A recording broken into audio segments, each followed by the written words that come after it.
if you don't enter these awards, you can't win. And it takes a lot of money and a lot of energy to put those out. But as I look back, I've been so blessed in winning awards. And what happens, I've been doing this for so long, people in the media know if they come to me, they'll get the information, they'll get it quickly, it'll be complete, concise, and I have great photos. Are you ready to learn how to grow your interior design business? Welcome to the lounge. The Chaise Lounge. So get comfortable, grab a glass of Cabernet, and let's talk the business of interior design. Now, here's your host, Nick May. Well, welcome, and thanks for joining me today in the lounge. I'm Nick May, your host, and today we're going to be talking about growing your interior design business. So whether you're in Chicago, Milan, or Madison, Wisconsin, I know you want to do one thing. You want to grow your interior design business, and we're going to find out how successful designers do that from around the world. Today we've got a designer out of Arizona, Lori Carroll.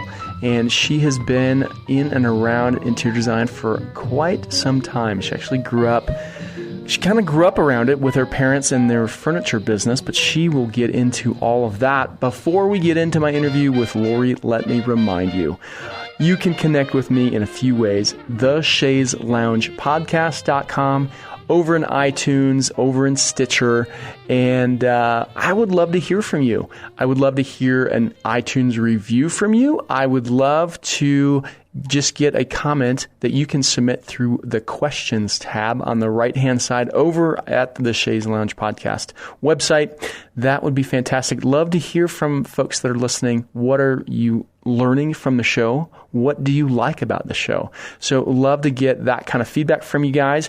A couple of things. I've got an announcement on an upcoming event that I'm going to share with you later in the show, but I also want to remind you real quick, we've got a webinar coming up on 6/9. So that is June 9th at 7 o'clock Mountain Standard Time. And I will get into a little bit more of that later in the show as well. Let me remind you, we've got a couple of folks that make this show possible each and every week. VA Staffer, of course, they do website and your digital marketing side of your business. They're a whole virtual office staff for you that you can buy as much time as you need. You just use what you need. You don't have to have them on the payroll full time. You don't have to have one full-time person. One of the great things is they have different people that specialize in different things. And I've been working with Jay and his team for a few years now. Hey, we've got Design Manager. They're going to help you organize your business in the cloud. They organize your accounting, so it's your full accounting suite. And they're going to help organize all of your paperwork, all of your spreadsheets over into one place so you can keep track of all your customers, all of your projects, everything in one place. It's a super easy and affordable solution. I think it's the best option for you out there. They've got a 30-day free trial. Go over to designmanager.com and check them out. Hey, let's jump into my interview right now with Lori Carroll. Well, Lori, thanks for joining me today in the lounge. Thank you for the opportunity. So let's jump in. One of my favorite questions to ask is beer, wine, or a cocktail? I'd say a cocktail. Sporting event, movie, or a concert? Sporting event. And what would be your sporting event of choice? I love basketball, college basketball. Oh, what's your team? We live in Tucson, so it's Arizona Wildcats. All right. And when you get to go on vacation, you get vacation? Yeah. Sometimes? Yeah. The boss lets you out? Yeah. Where's your favorite place to go on vacation? We've been blessed. My family, we own some property in Telluride, Colorado. And for me, it's wonderful. There's 4 seasons. You can hike during the summer and fall, do skiing and snowshoeing in the winter. And where we live, we have absolutely fantastic views of the mountains. And it's just a wonderful retreat. It's relaxing, and the environment is just beautiful. Well, that's almost just down the road for me. Yeah, 6, 7 hours. Yeah, I was going to say it's quite. That thing is tucked away in the corner of Colorado, so it is not an easy place to get to. You have to pretty much fly there, don't you? Actually, we drive. Oh, you do? How far are you from there?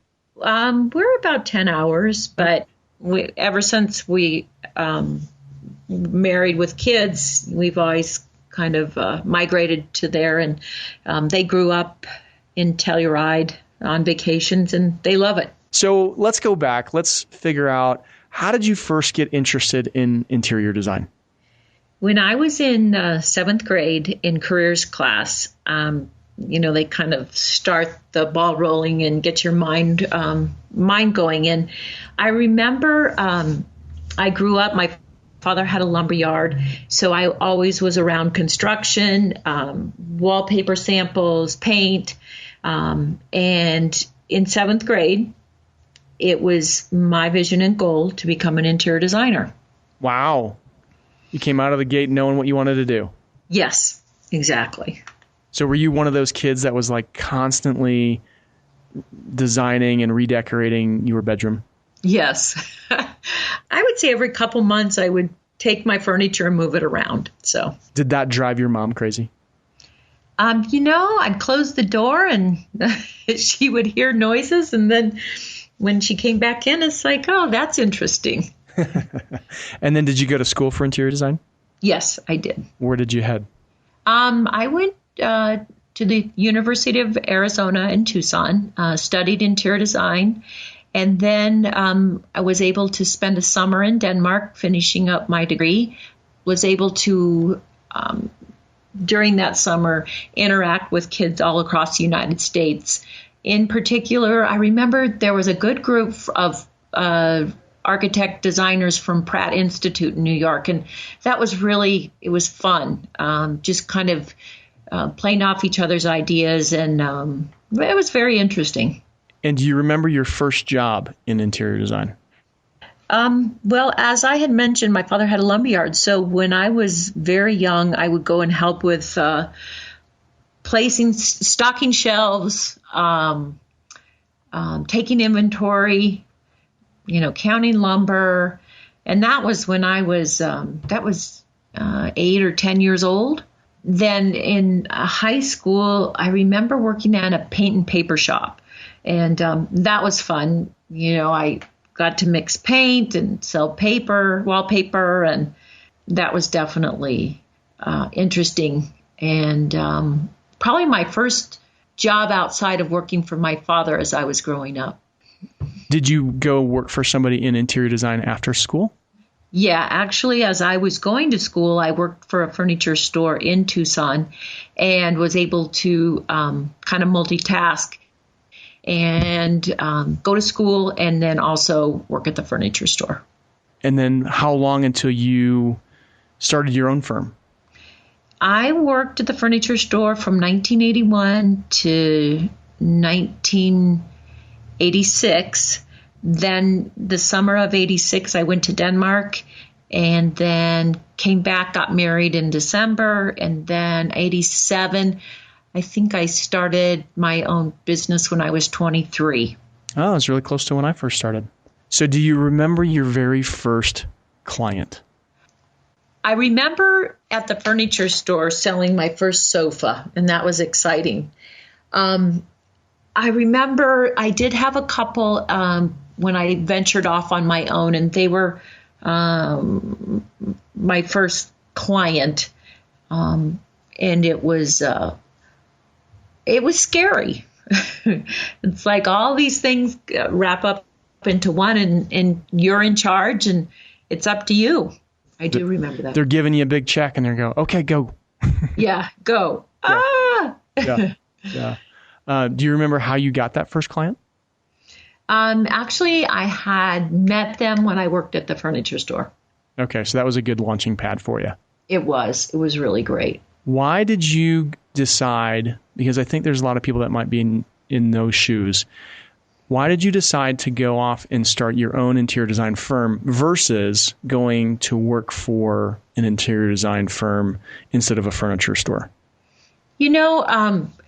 working at the furniture store was a great opportunity for me because it was a very small business, kind of family owned. And what was interesting is I did all kinds of things within that store, whether it was doing a deposit, inventory, meeting with clients, doing design. So I think by working there from 81 to 86, it was about 5 years, I thought, this is a pretty good background. And then from that point, when I got married, I just felt, okay, I'm going to try it. If it doesn't work, I can always go do something else. So. And when you first started, were you doing it full time or were you doing it part time? Full time. Okay. Now, give us a little bit of a picture. What does your design firm look like today? Today, we have 10. It's about 10 wonderful team members. I'll start with Renee. She's been with me for 21 years. And as people always say, she's kind of like the glue that holds us together. She answers the phone. She places orders. She follows up on orders. She becomes my client's sounding board best friends. She's great friends with our vendors. She's just amazing. And then I have an accounting person who comes a couple times a week. She's been with us probably about 17 years. And then I have a CAD team, which they are absolutely amazing, creating whether it's small projects, large projects, kitchens, powder rooms.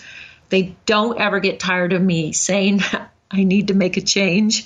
And then I have a gal who is my site supervisor. She always takes our designs and implements them.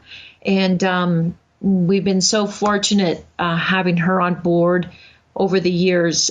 She's been able to document many of our projects, of which we've won both local and national design awards for. She's out in the field making things happen. And then I have some associates that help see the projects from the beginning to the end through with furnishings and following up on all details. So I feel I'm only as good as that team that's around me, and I feel blessed. I'm on your website right now, and one of the things that I've noticed is that you have gotten a lot of PR. And usually I save this conversation for a little bit later in our chat, but I want to jump in. How have you guys been so successful with getting published, and kind of what's your philosophy on that? Way back, I'd say maybe 10, 15 years ago, I made a conscious effort. It's like, okay, if you don't enter these awards, you can't win. And yes, I know it takes a lot of money and a lot of energy to put those out. But as I look back, I've been so blessed in winning awards. And what happens, I've been doing this for so long, people in the media know if they come to me, they'll get the information, they'll get it quickly, it'll be complete, concise, and I have great photos. So I think that's been one of my recipes for success. Maybe not necessarily great design, but following up and answering questions has not hurt me.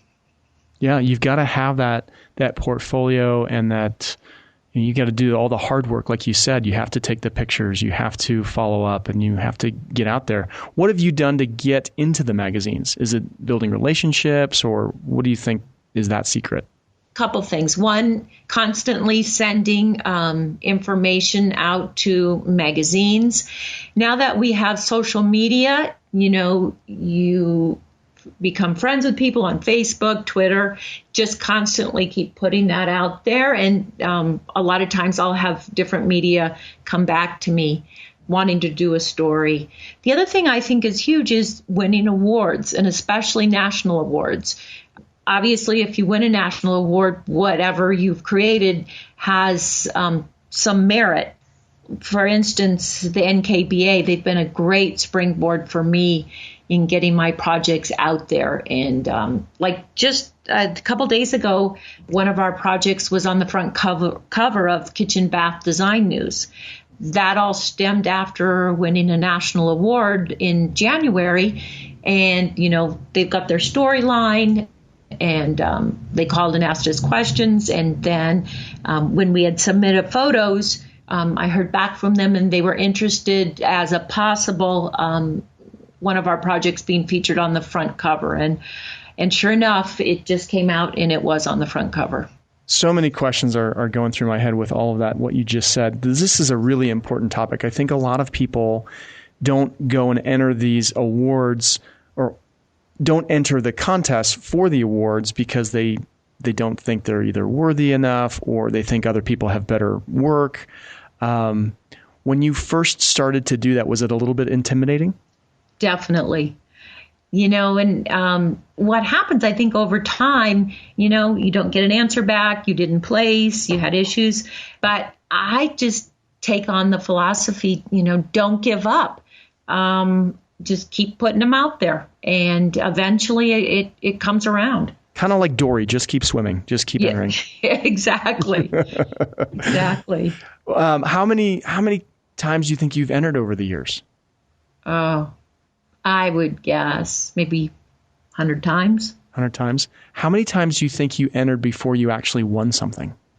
I'd say maybe a dozen. Okay. Times.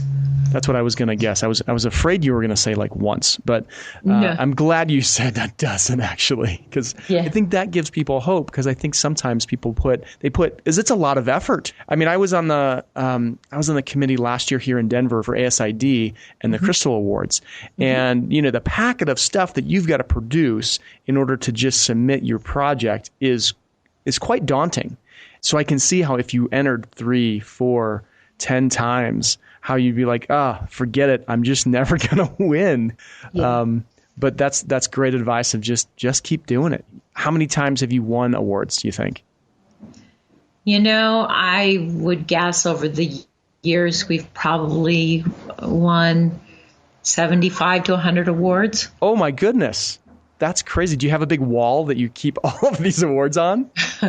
No, we just, we have a few.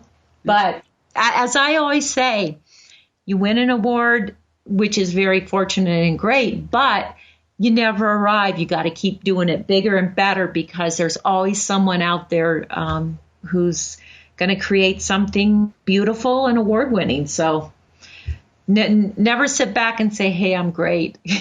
Now, do you have an award that you go, I'm the most proud of that? Like that one was really hard to get.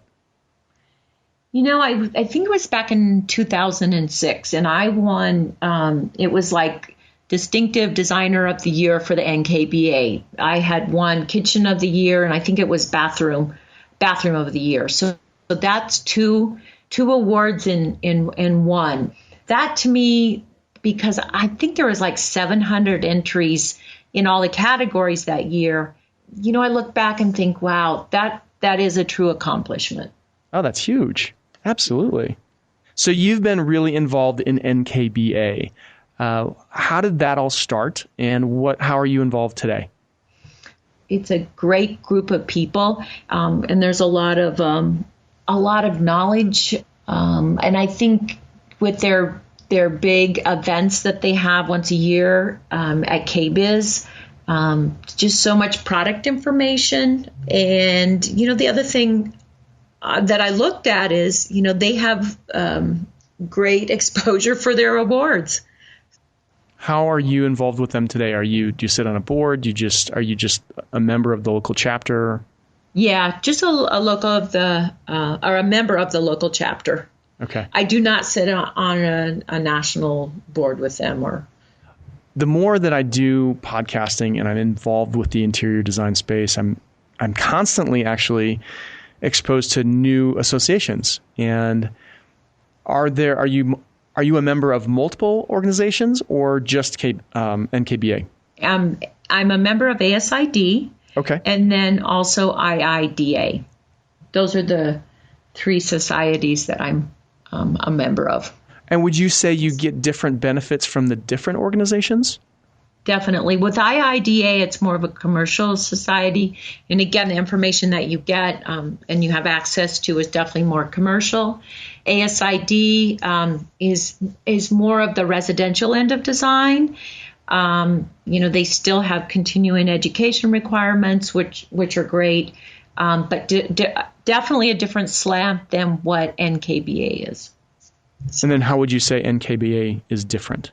I think with them, as I look at it, they're definitely into the technical end of designing kitchens and bathrooms and, just making sure everything abides by the guidelines that are set out by the code requirements. So within ASID, they're definitely concerned about people's life safety and welfare, but not quite as technical as what kitchens are and bathrooms. Now, earlier we were talking about your team. Do you remember when it was just you? Yeah, I do. How long did it stay just you? I would say maybe a couple years. I kind of did everything, and I worked in my husband's conference room, and then grew to probably about maybe 300 square feet, and then from that point, definitely got a larger space and had a partnership, and we kind of grew that business together. Oh, so, how long did you have the partnership? I had the partnership from, let's see, it was like 90 to 2000, so 10 years. And then I've been on my own for 16 years. When you first started, did you start with the partnership or did you start on your own and then partner up with this person? Yeah, I started on my own and then partnered. When you first decided to hire that first employee, how did you decide who you were going to hire? And I don't mean the individual person. I mean like a designer versus an accounting person versus someone to answer phones. I think I ventured towards the end of someone in accounting and someone to answer the phone, because I could design. I just needed the support to follow up with orders, with getting memo samples. You could work 24/7 if you were on your own. It's a labor-intensive business. Oh, yeah, there's a lot that goes into it. That is for sure. And then when you hired that first person, was this somebody that was on contract? Did you pay them as an employee? Yeah, employee. Okay. I get these questions all the time from folks. In fact, I had this conversation last night, around, well, when do you know that they should be an employee versus a subcontractor? I think a lot of designers, because they don't want to deal with payroll taxes and insurance and all of those kind of elements that come into having an employee, they try to just subcontract it out. Right. What kind of advice would you give to somebody that's thinking about bringing on somebody like that? I think the one thing about having an employee, they work specifically for you. And if there's a point where you become so busy, it's nice to be able to have that loyalty of that person coming to work every day. You can count on them. If you have a kind of a subcontract position, you don't always have the ability to say, hey, I really need you today, because they sometimes have their own separate life or their business. Have you ever had the experience where somebody came to work for you and they left and then started their own design firm? Yep. How did you deal with that? You know what? I think it's great. To me, it's kind of like, okay, I think maybe I was able to teach them something. Looking back at where I started, I worked for someone and I went on to do my own thing. And I think it's great. What kind of design do you guys do now mostly? Is it commercial, residential, hospitality? I would say it's probably about 80% residential. We do some like boutique medical businesses and then some boutique hotel type businesses. Okay. So, what's your favorite kind of project to do? My favorite project is working with a client who can make decisions quickly and move on. It just makes the process go smoothly.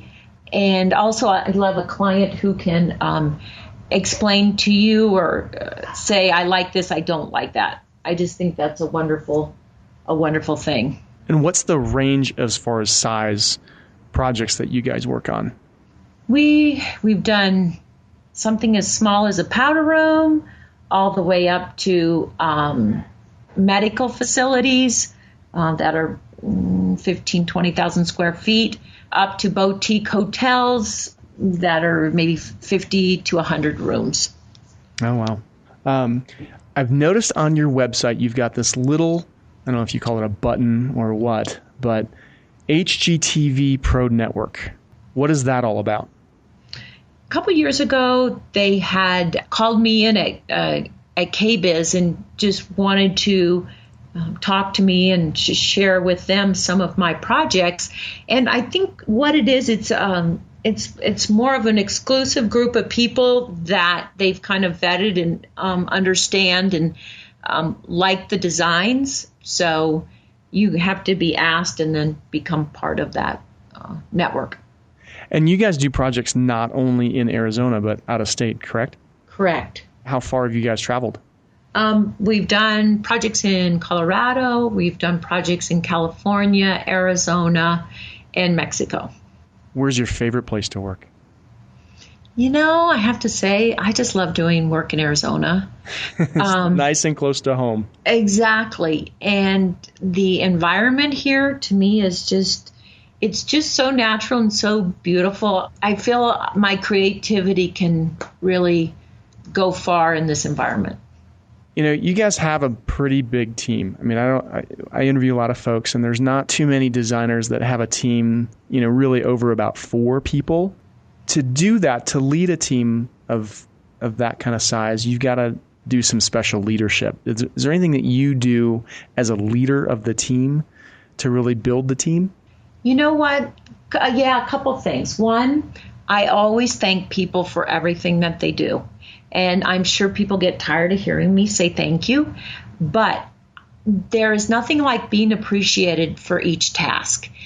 That is one thing I think it's very important. As far as leadership, just treating people as equals. I'm just Lori, I'm just like everyone else who's part of my team. And we're all working together and creating these dynamic environments, and we're blessed. And no one's better than anyone here. One of the hardest things for a designer to deal with, I think, at least from my conversations that I've had with them, is dealing with contracts. Mm-hmm. How did you figure out how to deal with contracts in your business? My husband's an attorney. So yeah. So way back when, unfair advantage. Yeah, no, that was it. It's been great because going through the process and having him kind of help and dissect and giving guidance has been wonderful. And trial and error. I would say I've been blessed. The majority of the time, if you are clear, concise, and complete, you usually don't have issues. It's worked for me. Is that a conversation that you have with a client really early on? Yeah, definitely. They'll ask, how do you charge? And I'll let them know. And, how much does the design process cost me? What is the process? You just kind of have to spell it out and do it in a very matter-of-fact ways. And so that way they understand it. Do you find that you ever have problems with customers and contracts and getting paid? No, not really. Just because you stay informed and communicate with your clients. You keep them abreast on what's going on. Sometimes you have to have that dreadful conversation. Something's discontinued. Something was damaged. You just have to be upfront and deal with it. Yeah, I think the communication piece is just huge. When you don't communicate well, that's when people get upset, and that's when relationships can go sideways. Correct. Because as I always tell people, when I'm working on a project, there is nothing in this world that is ever perfect. I think, yeah, we strive for excellence, but there may be something that comes up that is totally beyond my control. Okay, so you've got the legal side taken care of, and you've got a great team. How do you guys do such great marketing? Because I'm on your website. It's fantastic. It's easy to navigate. What's your process or system for marketing your business? Well, I would say maybe 10, 15 years ago, there wasn't so much of a thing called social media. And during that time when I was starting out, I would send out marketing letters, include some great photography, send yearly letters to clients. Eventually, I got to a point where we would have big parties inviting clients to our studio or inviting them to recently completed projects, doing show houses, just kind of staying out doing advertising, just keeping your name out there, and then creating a website and constantly updating that website. Again, we had discussed the awards. I think keeping your name out there, entering awards, it's all newsworthy, and you can use it in publicity when you've won awards. So there's a lot to it. Quite frankly, marketing any business, especially an interior design business, can be a full-time job. Do you have somebody that's full-time that focuses on it? That would be me. Oh my goodness, that's you. Well, what I have are great staff, who helps with the social media, but I review everything, and there's just a lot to it. No, there is. And those that focus on it are the ones that, from my vantage point, seem to be the ones that are very busy, that have the bigger teams, that are out doing, the kinds of work that people want to be doing. I run into a lot of designers that, they're not working on projects that are very exciting. They don't have enough work to keep just even themselves busy.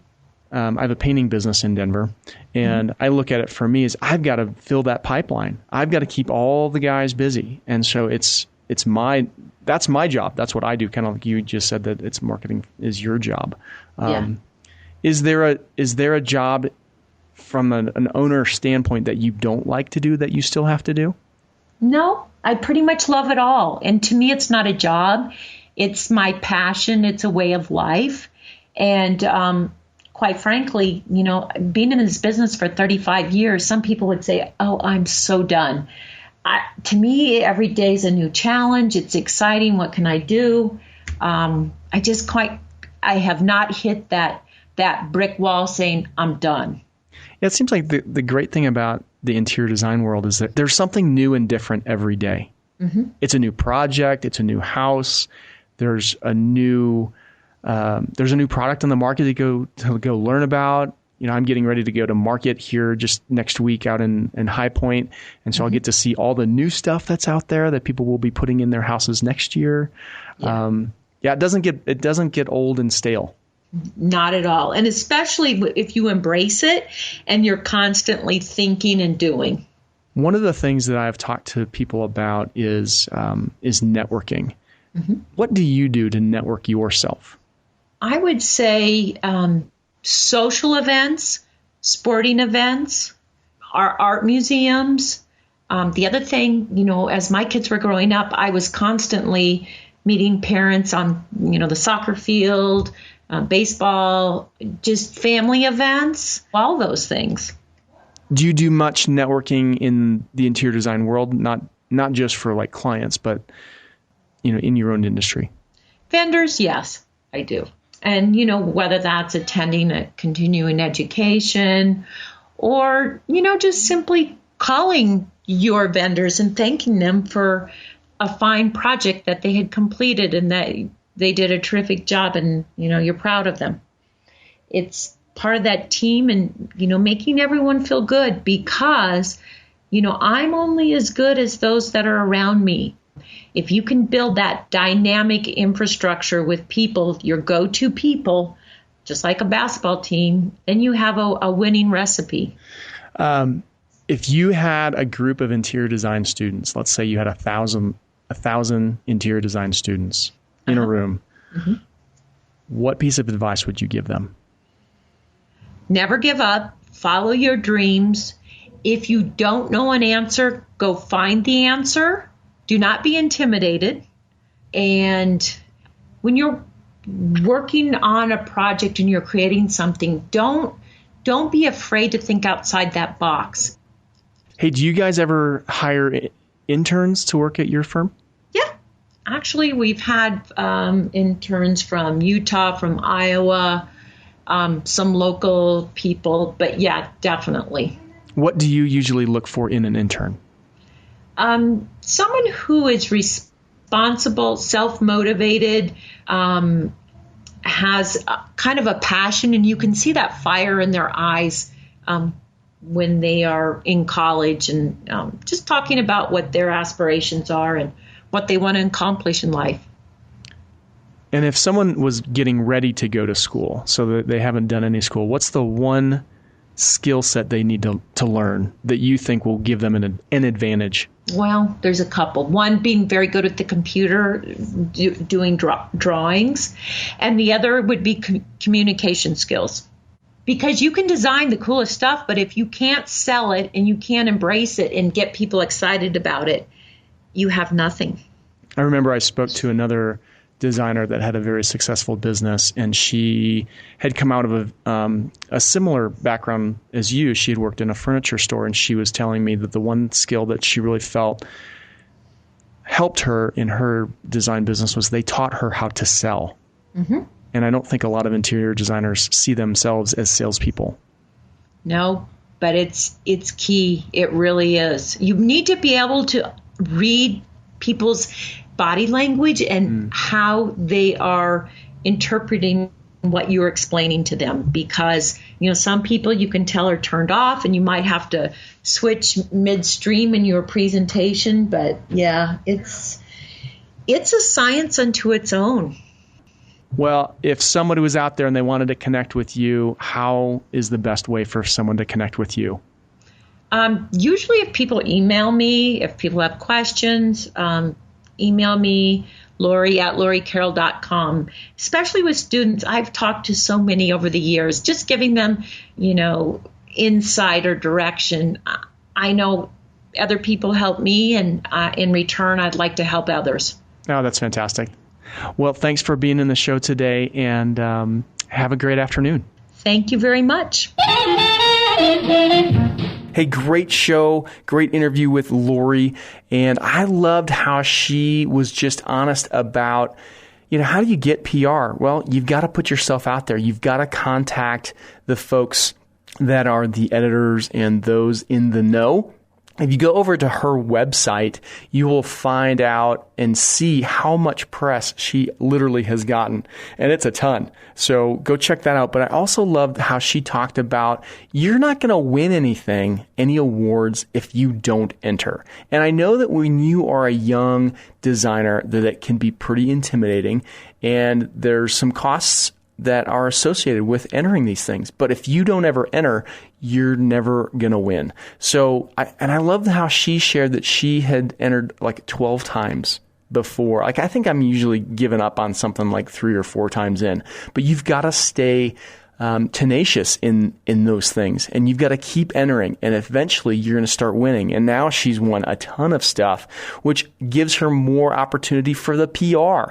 So something for you to talk about, and it's going to open a lot more doors for you into projects, into houses, into folks that are looking to hire interior designers. So don't give up. And let me remind you that in order to do that, you've got to have good photography about your projects. Hire those photographers that can get the really good shots.